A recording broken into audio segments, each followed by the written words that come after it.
He said, I'm gonna go ahead and figure it out. And I'm gonna close that door and I'm gonna work on this other door. There was this like moment that I had where I just kept saying, why not? Like, why? Right? And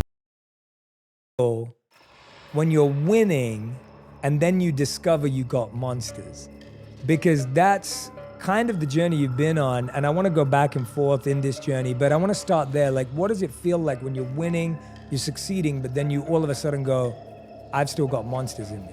you know, when you say and use the word monsters, just for clarity so people can understand, of course we're talking about the different levels to you, right? And within the levels that I've discovered in myself, of myself, you know, you got your good versions and your bad versions. And the bad versions I refer to as monsters, but just because they're bad doesn't mean they don't have good quality. And when you're winning and you're succeeding, there's this idea that everything is right. There's this idea that perfection is now presenting itself and life moving forward is going to be just an easy road. And it's not until you're in that position where you expect perfection and you think that you start to see the true problems and flaws really present themselves. And, you know, my monsters have been masked and disguised in various different ways, but I've been able to pinpoint them throughout the years because some of those monsters grew, got stronger, developed. You're talking about the world of an ego, the idea of who you think you are versus what you are, or the idea of expectations and needs as to what you feel you need and what you have to have. That's a monster that's feeding that, right? That engine of, well, now that I'm making money, this is what I should have, this is how I should look, this is how I'm supposed to be. That's a monster that you're feeding, because ultimately you're buying in to something that you're creating. You're enhancing this world of thought. And it's not till you sit down and you take a breather and you start to really figure out the true definition of happiness for you. You start to really understand the adult that you have grown into and the level of maturity that has now, I guess you can say, have been banked inside the human that you are. You're banking so much over the years, and ultimately you're shaping and molding yourself into this grounded, hopefully this grounded individual that you're proud to look at in the mirror at the end of the day.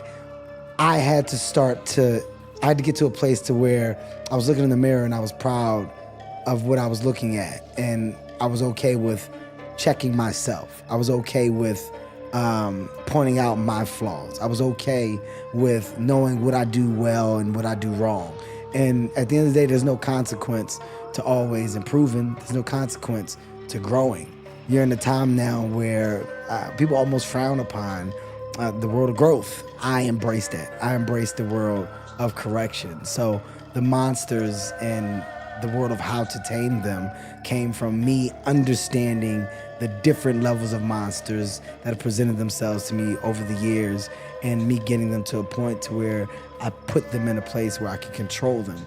They're still there. They can rear their heads, but I can say, sit down. That's not necessary. That's not needed. And I can tell when one is trying to take me back to a place of old. But at the age 43, it's exciting to know that I've grown from so much, and you know, the world of want is significantly different than what it once was. It's really interesting. You use the analogy of like looking in the mirror and being okay with yourself. And when you said that, I was thinking, yeah, when you look in the mirror, there's no trophies. The reflection doesn't show the trophies, the wins, the money, the whatever else. It just shows you. And the fact that you've had the courage to look at that, where do you think, when you track back, I've always been fascinated by memories that we hold from our childhood that have left an imprint that's really strong in our lives, whether it be positive, challenging, whatever it may be. What's a difficult memory from childhood, do you think, that has been the catalyst for so many things in your life? Is there anything that you go back to that you're like, I can see how that, and I had to turn that into a positive? I think the biggest memory for me is the one of being complacent. You know, as a child, I wasn't really a kid that embraced the world of challenge, right? I was very complacent. I was okay with being a subpar to low average student, right? I was okay with not trying. I was okay with not giving my all.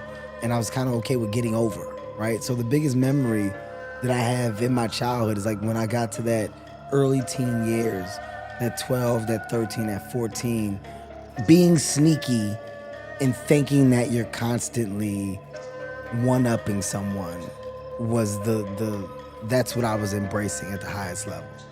Do your homework. I did it.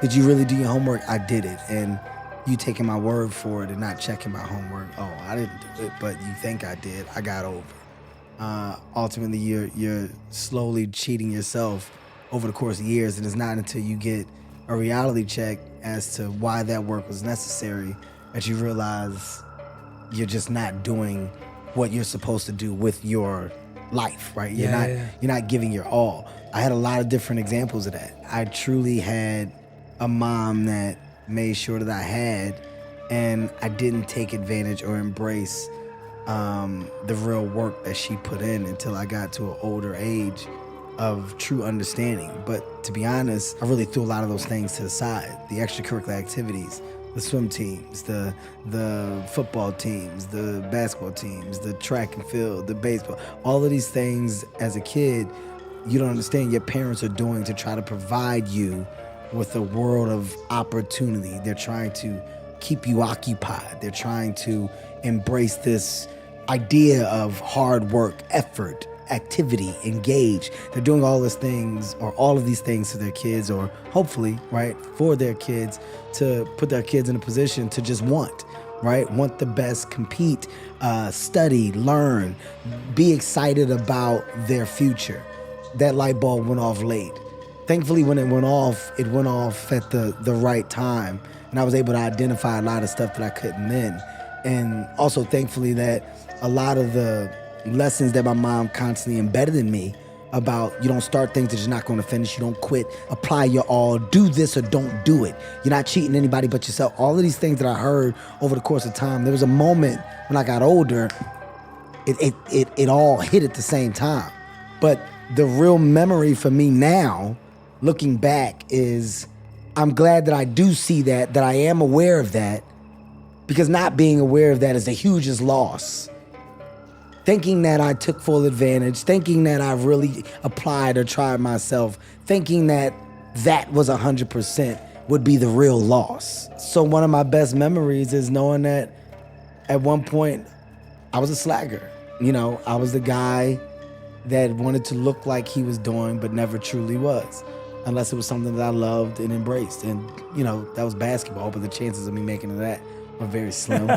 But, that's, to answer your question, it's a ballpark of those memories that I now look back on that I appreciate, but that also act as the fuel for the hard work and the 100% that you see that I put into everything I do today.